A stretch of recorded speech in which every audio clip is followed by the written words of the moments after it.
আজকে বাইরেও খুব বৃষ্টি হচ্ছে, সেজন্য আজকে বাড়িতে চিকেন হচ্ছে।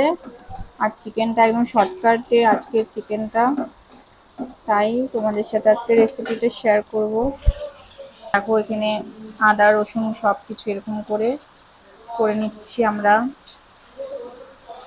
আর এই যে আমাদের চিকেন,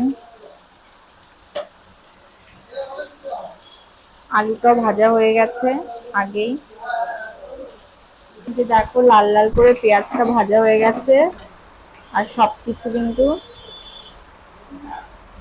হালকা থেতো করে নেওয়া হয়েছে। আজকে আর মিক্সিতে ধোয়া হয়নি, আজকে এরকমই শর্টকাট করে বানাবো।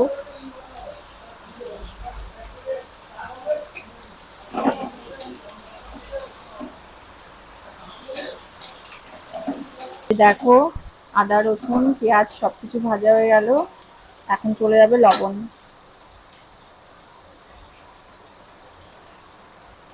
তারপর চলে যাবে হলুদ,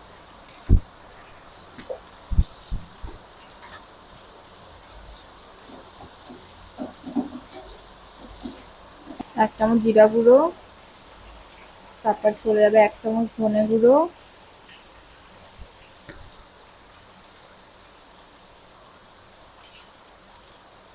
তারপর চলে যাবে কাশ্মীরি লাল মির্চ। ওটা তোমরা ঝাল যেরকম খাও সেরকম পরিমাণ মতো দিবা, আমরা 1 চামচ দিচ্ছি। বন্ধুরা মশলাটা একটু ভাজা ভাজা হয়ে গেলে মাংসটা দিয়ে দিব। দেখো লাল লাল ঝাল ঝাল মাংস আমাদের। তোমরা এই বৃষ্টির মধ্যে কারা কারা মাংস খাচ্ছ?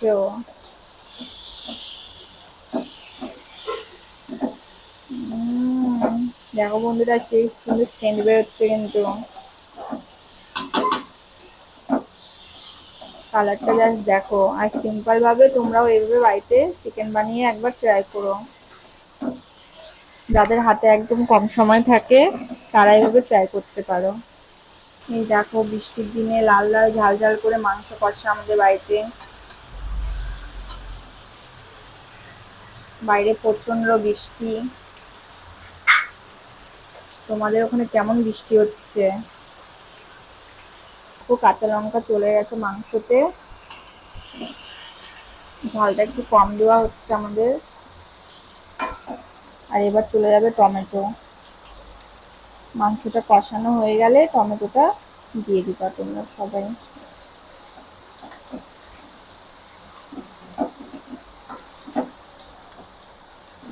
এবার চলে যাবে আলু, ভাজা আলুগুলো দিয়ে দিব। এবার ভাজা আলুগুলো চলে গেল, এবার ভালো করে আর একটু কষিয়ে নেব।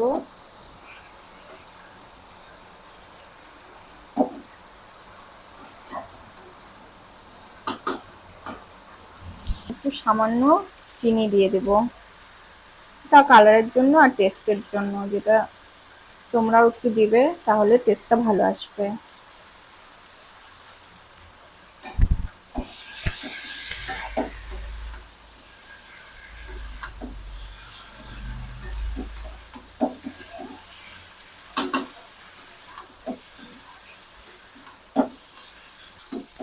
পাঁচ 10 মিনিট এমন করেই কষিয়ে নিতে হবে মাংসটাকে।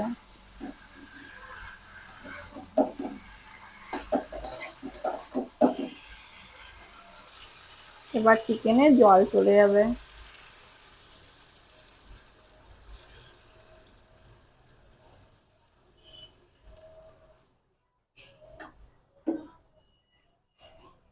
এই যে বন্ধুরা এখন আমরা ঢাকা দিয়ে দেবো মাংসটাকে। দেখো বন্ধুরা আমাদের ঝোলটা কমে আসছে, মাংসটা কিন্তু হয়ে গেছে।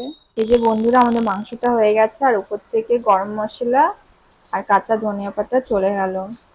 কাঁচা ধনিয়া পাতা দিলে সেন্টটা খুব ভালো আসে।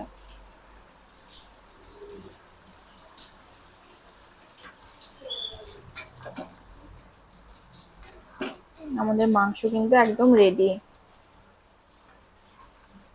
আর একদম সিম্পল ভাবে তোমরা ওইভাবে মাংস বানিয়ে খেয়ে দেখবা, খুব টেস্টি হয়।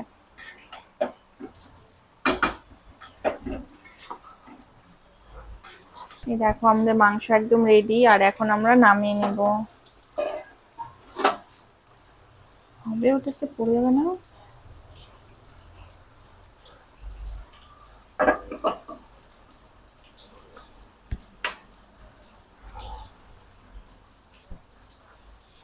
দেখো বন্ধুরা আমাদের চিকেন